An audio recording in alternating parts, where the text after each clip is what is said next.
You're originally from Philadelphia? Yes, sir. What year is it that you make your move to LA? 85. I had gone out a year prior on a trip.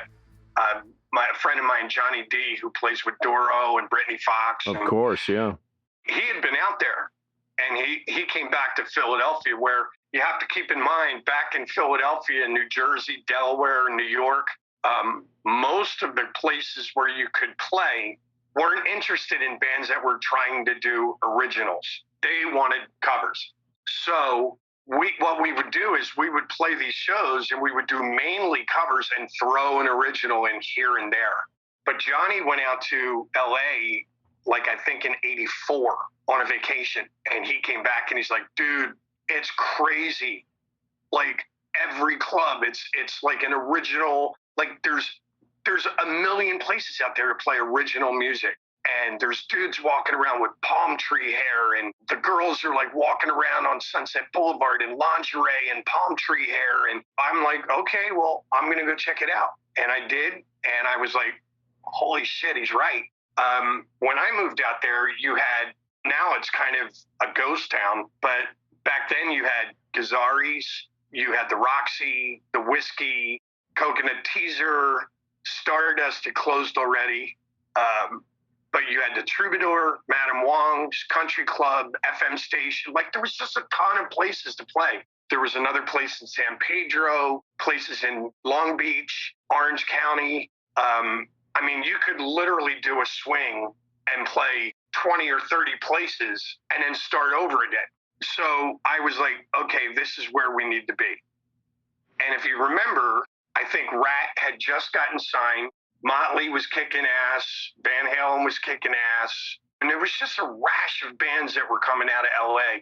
Even like the new wave bands like the Knack, the Go-Go's. I mean, LA was the place for music in that time frame.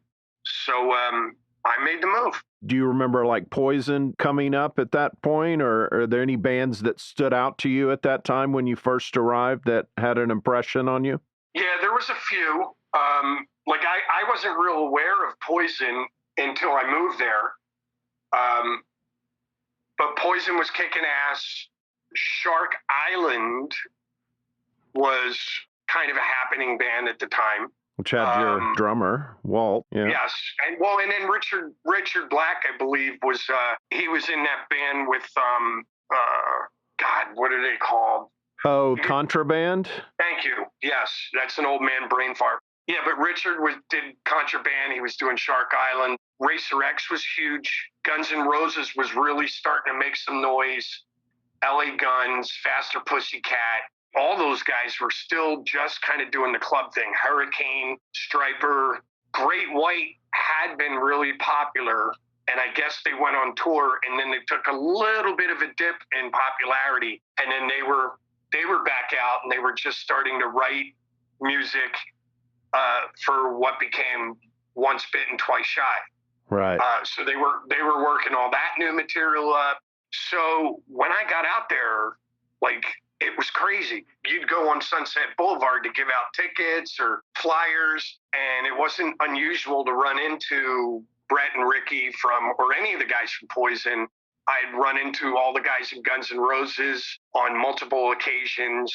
I remember seeing them early on, and I was like, holy shit, these guys are awesome. You just knew when they walked on stage, there was some like reckless abandon with them, but they were good. They had great songs, and they were good. So it was a pretty interesting time. And so you had to have been very familiar with the whole coming from there, Cinderella and Britny Fox and all that, right? Well, at the time, the only band that I was really familiar with, oddly enough, was Cinderella. Tom and I were, we knew each other for a while. And so my band would play, like some of the clubs started closing in Philadelphia prior to me moving. And there was this one place that we used to play, well, two places we would play. One was called the Galaxy in New Jersey. And then there was another place called the Empire Rock Room in Philadelphia. So the Galaxy, this guy, Bill Haig, he really dug Cinderella, but he really dug my band as well. So we would kind of take turns. We would alternate. Like one weekend, I'd play maybe Friday night, Tom would play Saturday. The following weekend, he'd play Friday, I'd play Saturday. And we just went back and forth, or maybe one weekend he'd play and then I'd play the following weekend. We always drew well, both bands. But it was funny because I'm just sitting there going, there's no way that I'm going to get discovered in Philadelphia. There's two places to play where you can play kind of hard rock or classic rock or metal. And it was those two places. And I'm just sitting there looking at everything going, there's a gazillion places in LA. LA seems to be the music capital of the world right now. I'm going west. And sure as shit, I don't think I was in LA 6 months. Cinderella played a place called the Empire Rock Room, I believe. And Bon Jovi just happened to be in town recording at a place called the Warehouse with Obie O'Brien and Lance Quinn. And they went to the Empire Rock Room just on a flute, walked in, Cinderella's playing. And the rest is history. John walked them into Polygram. They got a record deal. And then at that point, I kind of joked about it. Once again, I was at the right place at the wrong time. But at that point, a rash of bands from Philadelphia got signed over the next 3, 4, 5 years. And it was, Cinderella first, then Britny Fox, then Tangiers, then Heaven's Edge, then World War III. It was like, oh my God. Meanwhile, I'm in LA eating top ramen going, fuck, when am I going to get my break?